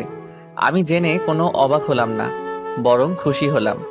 এরপর রেডি হয়ে চলে আসলাম নীলার বাসায়। নীলার বাসায় এসে দেখে একদম ফাঁকা, কেউ আছে বলে মনে হয় না। আমি ভিতরে গেলাম, দেখলাম মামুনের সব লোকেরা মাথায় হাত দিয়ে বসে আছে। আমিও মন খারাপের অভিনয় করলাম। তারপর নীলা এসে বলল সে নাকি কলেজে যাবে। আমিও আর কিছু বললাম না, আমার তো চাকরি এটা। রাস্তায় এসে আমি বললাম তোনার বাবা অ্যারেস্ট হয়েছে, তোমার কি কষ্ট হচ্ছে না? না, কারণ আমি 1000বার বাবাকে নিষেধ করেছি এসব গুন্ডামি করো না, মারপিট আমার একদম পছন্দ না। আমার কথা শোনেই না, তাই অ্যারেস্ট হয়েছে তো ভালোই হয়েছে। ও, মারপিট থেকে দূরে থাকবো বলে তোমার মতো সাধারণ ছেলেকে আমি ভালোবাসছি, আর এখন তোমার কাছেই আমি থাকবো। কি বলবো বুঝতে পারছি না। সে তো আর জানে না এসব আমি করাচ্ছি, আমি মেইন ভিলেন। তোমায় নিয়ে আমি অনেক দূরে হারিয়ে যেতে চাই, যেখানে গেলে শুধু শান্তি। এবার মারপিট খুনাখুনি আর হবে না। আমি আর কিছু বললাম না, কি বলবো ভেবেই তো পাচ্ছি না। যখন নীলা সবটা জানতে পারবে জানি না কি যে হবে। কিছুক্ষণের মধ্যে নীলার কলেজে চলে আসলাম। নীলা নেমে আমায় বিদায় দিয়ে চলে গেল। আমি গাড়ি পার্ক করলাম না, আর আমার একটা কাজ ছিল সেটা করতে গেলাম। কাজটা শেষ করতে করতে দুপুর হয়ে গেল। নীলার কাছে চলে আসলাম আর নীলাকে নিয়ে রওনা হলাম। গাড়ি চালাচ্ছি আর ভাবছি নীলাকে সবটা বলে দিব। কিছু দূর যাওয়ার পর একটা ফাঁকা জায়গা দেখে গাড়ি দাঁড় করালাম আর আমি নেমে নীলাকে নামিয়ে দিলাম। এখানে কেন?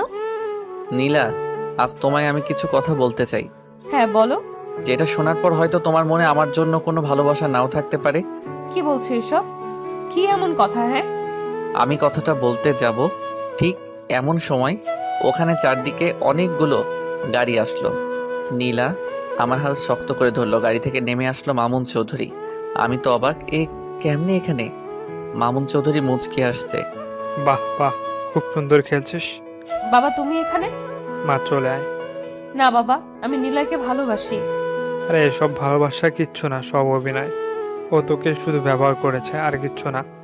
ও ভালো করেই জানতো আমার কাছে পৌঁছানো খুব টাফ ব্যাপার, তাই তোকে ওর প্রেমের জালে ফেলে আমার কাছে পৌঁছেছে। নিলয়, বাবা এসব কি বলছে? তুমি কিছু বলছো না কেন? আরে কি বলবে, এটাই সত্যি, চলে আয় না মা। নিলয় কিছু বলো। তোমার বাবা যা বলছে তা সব সত্যি, কিন্তু ব্যাস থামো, আর বলতে হবে না। নীলা চোখে পানি টলটল করছে। আমার হাত ছেড়ে দিল। আমার দিকে করুণ দৃষ্টিতে তাকিয়ে আছে। কি করব বুঝতে পারছি না। অনেক খেলেছিস, এবার তোর শেষ খেলা, আমার খেলা শুরু। চল বলে দে তুই কে। খেলা এত সহজে তো শেষ হবে না। খেলার আসল সিন তো বাকি আছে। হা হা হা হা। চারিদিকে আমার লোক, এক ধাপ লড়লেই তুই সোজাও পড়ে। সিংহ একাই শিকার করে, তাতে যতটাই শিকারই হোক না কেন। ধরা পড়ার পর সবাই এমন করে, কি ভেবেছিলি আমার বন্ধুদের মারলেই আমি ভয় পেয়ে যাব? ভয় তো তুই আগে থেকেই পেয়ে আছিস, এখন আর একটু ভয় দেখাই। নে এবার ফোনটা বের করে তোর অফিসে কল দে। কি বলছিস? আরে দে না। মামুন অফিসে ফোন দিল আর জানতে পারলো তার অফিসে নাকি পুলিশ ঢুকেছে আর সব কাজ বন্ধ করে দিয়েছে। একে একে তার সব কোম্পানিতে ফোন দেওয়ার পর সে জানতে পারলো সব কোম্পানি নাকি বন্ধ। পুলিশে সিল মেরে গেছে। মামুন রাগে মোবাইল ফুঁকে মারল। এই তো রেখে ধর। মামুনের লোকেরা আমায় ধরতে আসার আগেই আমি নীলার হাত ধরে টেনে সামনে এনে তার গলায় ছুরি ধরলাম। এটা দেখে নীলা তো সেই অবাক, তার চোখ থেকে ঠপাস করে পানি পড়ে গেল। বুঝলাম নীলার কষ্টে বুকটা ফেটে যাচ্ছে। এই এই নীলার কিছু করিস। মিস্টার মামুন চৌধুরী, খেলা তোর শেষ। অনেক পাপ করছিস, এবার তার শাস্তি ভোগ কর। আমার মেয়েকে ছেড়ে দে। তোর মেয়ে তো আমার একমাত্র অস্ত্র। তুই কে আর কি চাস? শাকিল খান। কি? হ্যাঁ, যে খানের কথা তোর মনে ঝড় তুলছে সেই ফরহাদ খানের ছেলে আমি, শাকিল খান। এটা কিভাবে সম্ভব? রাখে আল্লাহ মারে কে, আর এবার তোকে আমি মারবো, দেখি রাখে কে। চলি। একথা বলে নীলার গলায় ওভাবে চাকু ধরে ওকে নিয়ে গাড়িতে উঠলাম। এক হাতে নীলার কাছে চাকু ধরে অন্য হাতে গাড়ি চালাতে লাগলাম। কিছু দূর আসার পর চাকু সরিয়ে নিলাম। নীলা কোনো কথা বলছে না, জানালা দিয়ে মুখটা বের করে দিয়েছে, মনে হয় কান্না করতেছে। আমি সেদিকে মন দিলাম না, আমি মন দিয়ে গাড়ি চালাচ্ছিলাম। কিছুক্ষণের মধ্যে আমার গন্তব্যে পৌঁছে গেলাম। গাড়ি দাঁড় করালাম, আর আমি নেমে নীলাকে নামাতে গিয়ে দেখি ও ঘুমিয়ে গেছে। অনেকটা পথ আসছি তো, তাই কান্না করতে করতে হয়তো ঘুমিয়ে গেছে। আমি ওকে তুলে ভিতরে নিয়ে গিয়ে একটা ঘরে খাটের উপর শুয়ে দিলাম, আর বাইরে থেকে লাগিয়ে দিলাম। টাইম দেখি দুপুর 3টা বেজে গেছে। নিশ্চয়ই নীলা খিদের জ্বালায় ঘুমাইছে। বড়লোকের মেয়ে না খেয়ে থাকার অভ্যাস নেই। আমার কাছে কয়টা টাকা ছিল, তা দিয়ে পাশের বাজার থেকে কিছু খাবার কিনে আনলাম। এসে দেখি নীলা উঠে দেওয়ালের সাথে হেলান দিয়ে মাটিতে বসে আছে। নীলা, খাবারটা খেয়ে নাও। খাবো না। কেন? খিদে নেই। না খেয়ে থাকলে তোমারই কষ্ট হবে। হবে হোক, এমনিতে তো কষ্ট কম দাওনি। আমার সাথে বেইমানি করেছো, আমার নিষ্পাপ ভালোবাসা নিয়ে খেলা করেছো, বুকটা ভেঙে চুরমার করেছো। নীলার কথার জবাব আমার কাছে ছিল না, তাই আমি চলে যাচ্ছিলাম। তখন নীলা বলল, কেন এমন করলে? কি দোষ করেছিলাম আমি? দোষ তুমি নয়, তোমার বাবা করেছে। তাহলে আমার মন নিয়ে কেন খেলা করলে? কেন ভালোবাসতে শেখালে? আমি তোমার মন নিয়ে খেলতে চাইনি, আমি শুধু তোমার বাবার কাছে প্রতিশোধ নিতে চাইছিলাম। কিসের প্রতিশোধ? বেইমানির প্রতিশোধ। মানে? মানে জানতে হলে অনেক বড় কাহিনী জানতে হবে। বলো। তাহলে শোনো। আজ থেকে কয়েক বছর আগে এখান থেকে অনেক দূরে একটা বিশাল গ্রাম ছিল। সেই গ্রামে থাকতো একখান পরিবার। সেখানকার কর্তা ছিল ফরহাদ খান। ফরহাদ খানের একমাত্র ছেলে ছিলাম আমি। আমাদের পরিবার অনেক বড় ছিল। দাদা, দাদি, চাচা, চাচি, বাবা মা, ফুফু, ফুফা সবাই থাকতো। আমরা অনেক শান্তিতে থাকতাম। আমার বাবা মানে ফরহাদ খান এলাকার মন্ত্রী ছিল। সবাই তাকে খুব ভালোবাসতো আর সম্মানও করত। আমার বাবা সবসময় গ্রামের লোকদের কথা ভাবতো, তাদের সুখে তিনি সুখী হতেন। ছোট বড় সবাই তাকে এক নামে চিনত। গ্রামে কোনো ঝামেলা হলে আমার বাবার কাছে আসতো। বাবা সঠিক বিচার করে দিত, এতে সবাই খুশি হতো। আমাদের বাসায় বাবার মুখে মুখে কথা কেউ বলতে পারতো না, শুধু আমার চাচাতো বোন ছাড়া। আমার চাচার একমাত্র মেয়ে, তার নাম মিলি। বয়স খুব কম, 8 থেকে 10 হবে। বাবা মিলিকে খুব ভালোবাসতো, নিজের মেয়ের মতো আদর করে তাকে মা বলে ডাকতো। তাছাড়া সবাই বাবাকে খুব ভয় পেত। একদিন বাবার কানে খবর এলো পাশের গ্রামে নাকি ঠিকমতো পানি বিদ্যুৎ যায় না, আবার সরকার যেসব ভাতা দিত সেসবও নাকি তারা পেত না। তখন বাবা আমায় ডাকলেন। বাবা জানতেন আমি মারপিটে সবসময় এক্সপার্ট। বাবা, আপনি আমায় ডেকেছেন? হ্যাঁ, খবর পেলাম পাশের গ্রামে নাকি বিদ্যুৎ ঠিক মতো থাকছে না। গিয়ে একটু খবর নাও তো। শোনো, সেখানে গিয়ে আবার মারপিট করো না। ঠিক আছে বাবা। যাও। ওকে বাবা। আমি বাবার কাছ থেকে চলে আসলাম। আমার বন্ধু ছিল রাকিব, ছোটবেলার বন্ধু। তাকে সাথে করে নিয়ে রওনা হলাম। রাস্তায় যেতে যেতে অনেক মজা করলাম। গ্রামের পাশে এসে খুব তৃষ্ণা লাগলো। তখন দেখলাম সামনে একটা মেয়ে কলসিতে করে পানি নিয়ে যাচ্ছে। এই যে ম্যাডাম। মেয়েটা তাকিয়ে আবার হাঁটতে লাগলো। আমি আবার ডাকলাম। এবার মেয়েটা চোখ রাঙিয়ে থামলো। কাছে যেতেই, এই অসভ্য ছেলে, মেয়ে দেখলেই কি ডাকতে ইচ্ছে করে? ঘরে কি মা বোন নেই? কালকে আমার বান্ধবীকে নিয়ে মজা করছিস।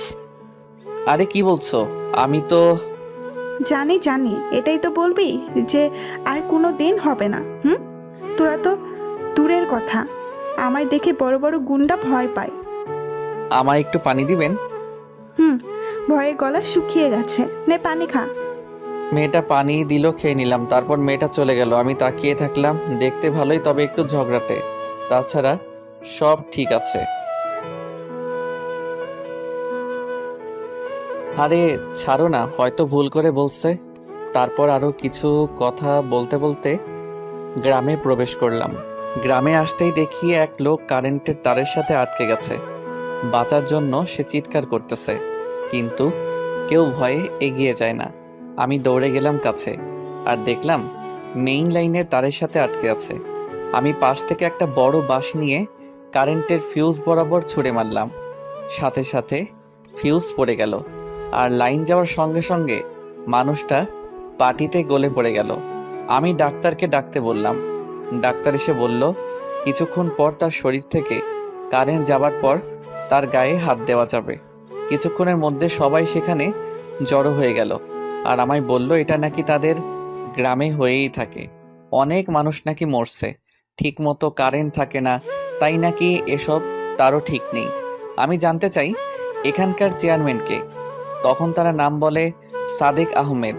তারা জানতে চাইল আমি কে। তখন আমার পরিচয় দিলাম। আমি ফরহাদ খানের একমাত্র ছেলে শাকিল খান। তারপর আমরা দুজন সোজা চেয়ারম্যানের বাসার দিকে রওনা হলাম। আর এখানে এদের মধ্যে ওই মেয়েটাও আসে। মেয়েটা তার বান্ধবীকে বলে আজ এই ছেলেকে উচিত শিক্ষা দিয়েছি। তার বান্ধবী বলে কেন? তখন মেয়েটা সব খুলে বলে। তখন তার বান্ধবী বলে এটা কি করছিস? তুই জানিস ওকে? কে ওটা? ওটা পাশের গ্রামের ফারহাদ খানের একমাত্র ছেলে শাকিল খান। ফরহাদ খানকে তো চিনিস? তাতে কি, ও তোকে অপমান করেছে, তাই আমি।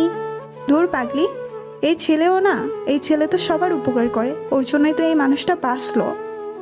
এই রে, আমি কি করছি এটা? ওকে ধরে সরি বলিস, নয়তো দেখিস কি হয়।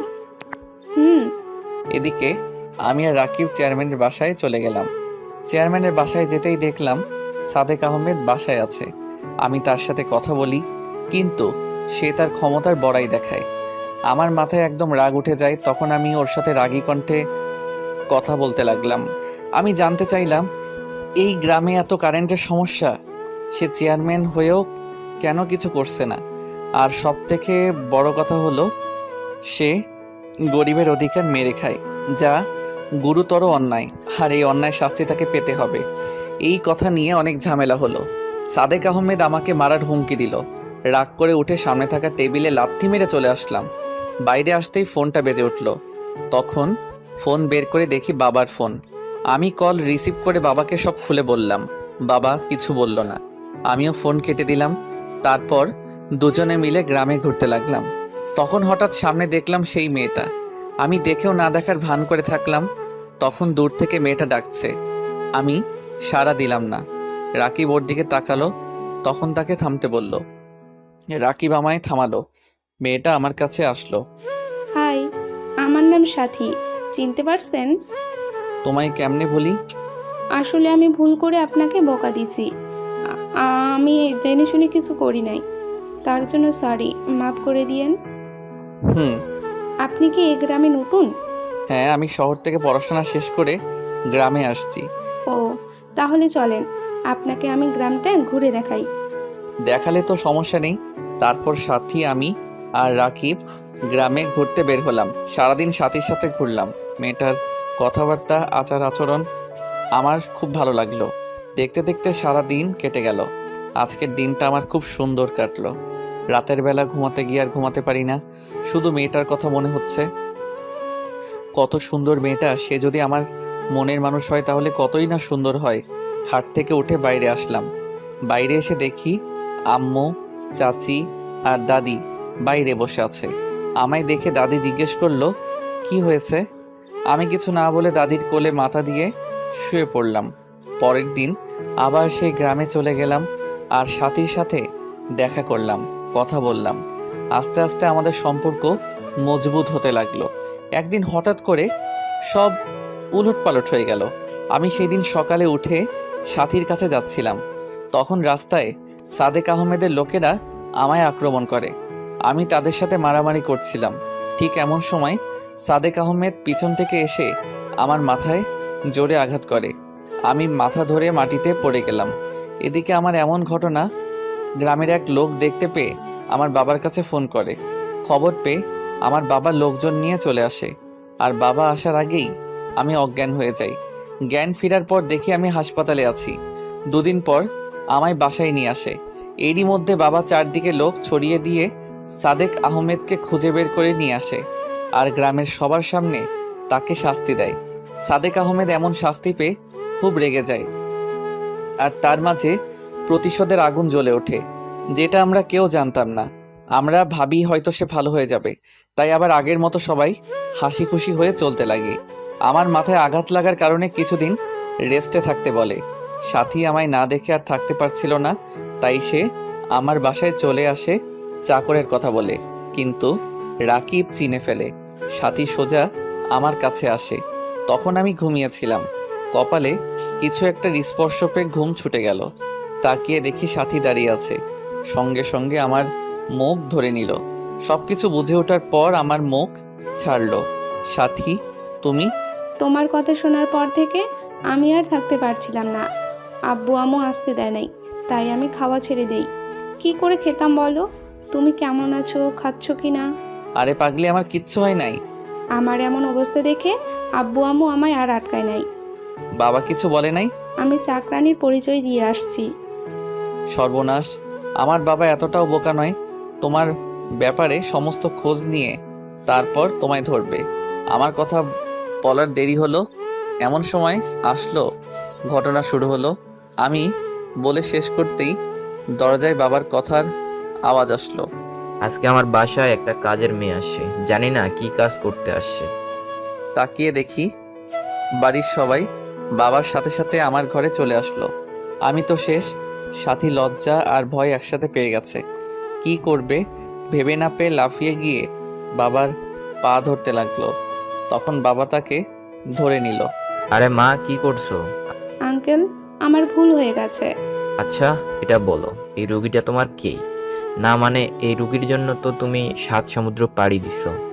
আসলে বাবা, তুমি চুপ করো। আঙ্কেল, আমি শাকিলকে খুব ভালোবাসি। এই কথা বলে সাথী কেঁদে দিল। বাবা নিজ হাতে সাথীর চোখের পানি মুছে দিল। আরে মা, কাঁদছো কেন? তুমি তো কোনো পাপ করো নাই। তাছাড়া এই বাদরকে শায়েস্তা করার জন্য তোমার মতো একজনকে খুব আমি খুঁজেছিলাম, কিন্তু তুমি আমার কাজ তো নিজেই করে দিয়েছো। এখন চুপ করে আছো। আরে মা, আমি কথা দিলাম তুমি আমার ছেলের বউ হবা। এ কথা শুনে সবাই খুশি হলো। আর বাবা সাথীকে এখানেই থাকতে বলল, যা আমার জন্য খুব ভালো হলো। এভাবে কয়দিন কেটে গেল, কিন্তু বিপদ আমাদেরকে ছাড়লো না। শহর থেকে বাবার বন্ধু গ্রামে ঘুরতে যায়, আর সে বাবার খুব ভালো বন্ধু ছিল। তার নাম মুন্না ছিল। বাবা তাকে খুব ভালোবাসতো। বাবা আর তার বন্ধু মিলে সবসময় আনন্দে থাকতো। একদিন আমরা সবাই মিলে ঘুরতে বের হলাম, আর সেই সুযোগেই সাদেক আবার হামলা করে। এবার দল ভারী ছিল না।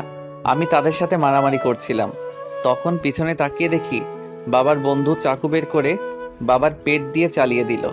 আমি বাবা বলে জোরে চিৎকার করলাম, কিন্তু ততক্ষণে সাদেকের লোকেরা আমায় ধরে নেয়। এরপর বাবার বন্ধু আমার মায়ের পেটে ছুরি মারে। আস্তে আস্তে আমার চোখের সামনে সবাইকে মেরে ফেলে, এমনকি তারা ছোট্ট রিমাকেও ছাড়ে নাই।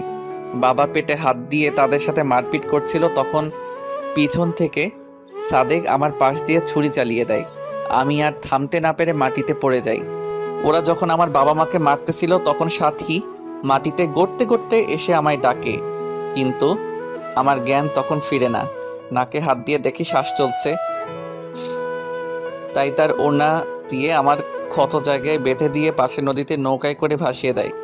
সাদেক আর বাবার বন্ধু নিমেষেই আমার পরিবারকে শেষ করে দেয়। রাস্তার উপর সবার লাশ পড়ে থাকে। লোকজন জানাজানি হওয়ার পর সবাই মিলে আমার পরিবারকে মাটি দেয়, আর সেদিন থেকে সেই গ্রামটা কবরস্থান হয়ে যায়। সাদেক রাজ করতে লাগে। যাই তার বিরুদ্ধে কথা বলে তাকেই সে মেরে ফেলে। এদিকে বাবার বন্ধু মুন্না বাবার সমস্ত সম্পত্তির সকল দলিল বের করে, আর সেগুলো শহরে এসে বিক্রি করে। সে বিশাল সম্পত্তির মালিক হয়ে যায়। নিজের নাম বদলে মুন্না থেকে মামুন চৌধুরী রাখে। বর্তমান তার মানে আমার বাবা? হ্যাঁ, তোমার বাবা আমার পরিবারের সাথে বেইমানি করছে, বিশ্বাসঘাতকতা করছে। তাকে বাবা বলতেও আমার ঘৃণা হচ্ছে। তারপর আমি এক জেলের বাড়িতে উঠি। জেলেরা আমায় দেখতে পেয়ে বাসায় নিয়ে আসে, আর ডাক্তার ডেকে আমার চিকিৎসা করে। আস্তে আস্তে ভালো হয়ে উঠি। তখন আমি মনে মনে প্রতিজ্ঞা করি আমি এর প্রতিশোধ নিবই। তারপর সবার প্রথমে আমার টার্গেট হয় সাদেক।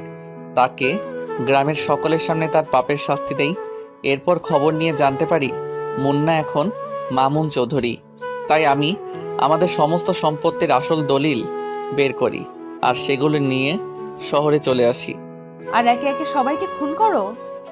হ্যাঁ, কিন্তু তোমার বাবাকে খুন করলে আমার প্রতিশোধ নেওয়া হতো না, তাই তোমায় ব্যবহার করে আমি তোমাদের বাসায় ঢুকি আর নকল দলিল খুঁজে বের করি, তারপর সেগুলো আদালতে হাজির করি কাউকে না জানিয়ে, আর আদালতে আমি জয়ী হই। তাই তোমার বাবার নামে এখন 1 টাকাও নেই, সব কোম্পানি, বাড়ি গাড়ি সব পুলিশের হাতে। কিন্তু আমার বাবা? তোমার বাবাকে পুলিশ এখন খুঁজছে আশরাফের খুনের অপরাধে আর জেল থেকে পালানোর অপরাধে ফাঁসির অর্ডার।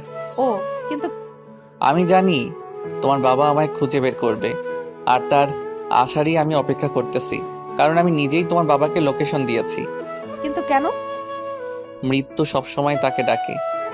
এদিকে মামুন চৌধুরী আমার লোকেশন পেয়ে লোকজন নিয়ে সেখানে হাজির হলো, কিন্তু ততক্ষণে আমরা সেখানে নেই।